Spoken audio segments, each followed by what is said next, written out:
दोस्तों, मेरा नाम है रजा अंसारी। ऑपरेशन सिंदूर हुआ और ऑपरेशन सिंदूर में भारत की आर्मी ने, भारत की सेना ने जिस तरह से पहलगाम में मारे गए 26 लोगों के खून का बदला ले लिया, मगर उसी बीच यूएस चाइना कमीशन की एक रिपोर्ट सामने आती है जिसने भारतीय जनता पार्टी और उनके समर्थकों की पोल खोल कर रख दी है। भारतीय जनता पार्टी और उनके समर्थक जब भी बात करते हैं तो कहते हैं कि मोदी सरकार में पूरी दुनिया भर में भारत का डंका बज रहा है, और यह डंका अगर सच का बजा होता तो शायद यूएस चाइना कमीशन की रिपोर्ट में ये तथ्य सामने नहीं आते। आपको मालूम होगा कि ऑपरेशन सिंदूर हुआ। ऑपरेशन सिंदूर में जिस तरह से भारत की वायुसेना ने पाकिस्तान अधिकृत कश्मीर और पाकिस्तान के आतंकी ठिकानों पर जाकर हमला किया, और जिस तरह से 26 लोगों की मौत होती है पहलगाम में हमले में, उस हमले का बदला लेती है। मगर उसी बीच जो है यूएस चाइना कमीशन की एक रिपोर्ट सामने आती। उस रिपोर्ट में कई तरह की चीजें जो है चाइना से जुड़ी हुई है और कई तरह की चीजें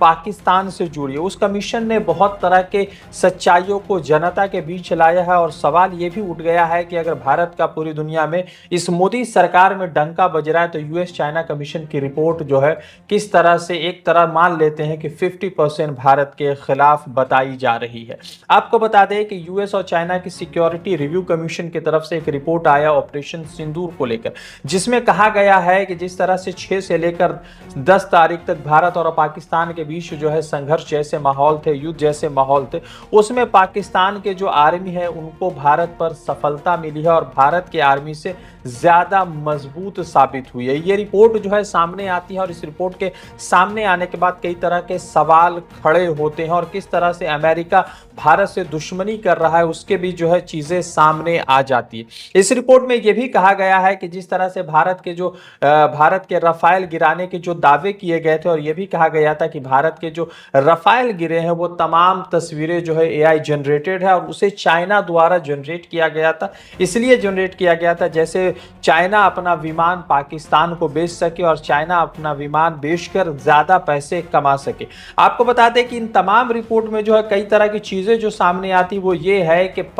चाइना के पास एक लड़ाका हथियार है, एक कह सकते हैं कि जेट है जिसका नाम J-35 है। ये राफेल के जैसा दिखने वाला है, कहा जाता है कि राफेल के तरह शक्तिशाली है, और इसीलिए जो है चाइना ने पाकिस्तान और भारत के बीच होने वाले उस संघर्ष में पाकिस्तान को सपोर्ट किया था और पाकिस्तान को टेस्ट लैब की तरह से इस्तेमाल किया था, और वहां पर जो अपने J-35 जो विमान है उसका परीक्षण भी किया था। इन तमाम चीजों के बाद में जो है कांग्रेस की तरफ से एक ट्वीट सामने आता है। जयराम रमेश इस पर लिखते और कहते हैं कि जो कुछ भी बयान सामने आया है वो भारत की कूटनीति की बड़ी विफलता है। उसके साथ ही साथ उन्होंने मिनिस्ट्री ऑफ होम अफेयर्स से और मिनिस्ट्री ऑफ एक्सटर्नल अफेयर्स से ये रिक्वेस्ट की है कि आप जो रिपोर्ट, जो यूएस चाइना कमीशन की रिपोर्ट आई है उसको मुकम्मल तौर से उसका विरोध दर्ज कराए।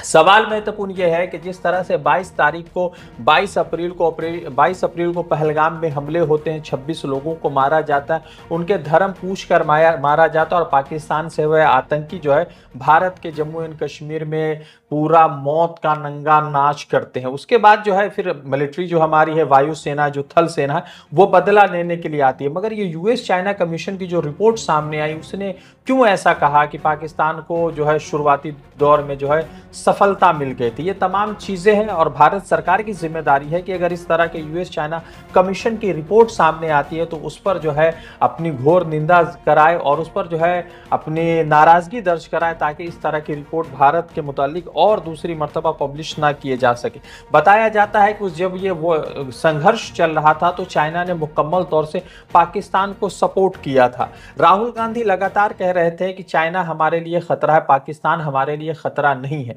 मगर यहां पर चाइना को लेकर जिस तरह से भारत सरकार नजरअंदाज करती नजर आती है, भारत सरकार चाइना के खिलाफ कोई ठोस कदम नहीं उठाती है, तो कई तरह के सवाल भी खड़े हो जाते। अब देखना यह है कि जो यूएस चाइना कमीशन की रिपोर्ट जो ऑपरेशन सिंदूर पर आई है उसे सरकार कितनी गंभीरता से लेती है और किस तरह से इस पूरे मामलात पर अपने पक्ष को और अपने जवाब को रखती है। रजा अंसारी की रिपोर्ट, द इंडियन खबर के लिए। द इंडियन खबर, सच आपके सामने।